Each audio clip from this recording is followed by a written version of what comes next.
అందరికీ నమస్కారం. తాజా అప్డేట్స్ కోసం వెంటనే మన ఛానల్ని సబ్స్క్రైబ్ చేసుకోండి, వీడియోస్ లైక్ చేయండి, ఫ్రెండ్స్ షేర్ చేయండి. విషయంలోకి వెళ్తే సీతారాం ఏచూరి ఆరోగ్య పరిస్థితి విషమం. ఇక్కడ న్యూఢిల్లీ నుంచి న్యూస్ రావడం జరిగింది. కార్మిక కర్షక అణగారిన వర్గాల కోసం సిపిఎం పార్టీలో ప్రధాన పాత్ర పోషించినటువంటి సిపిఎం ప్రధాన కార్యదర్శి సీతారాం ఏచూరి ఆరోగ్య పరిస్థితి విషమించినట్లు పార్టీ కేంద్ర కార్యాలయం మంగళవారం ఒక ప్రకటనలో తెలియజేసింది.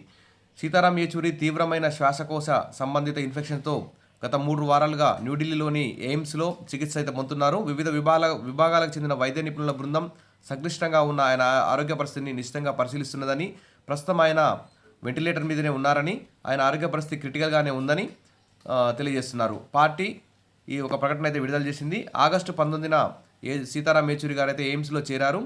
వారు ఆరోగ్యం మెరుగుపడి త్వరగా కోలుకోవాలని అందరూ కూడా కోరుకుంటున్నారు.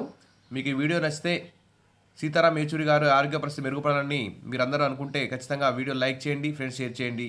Thank you.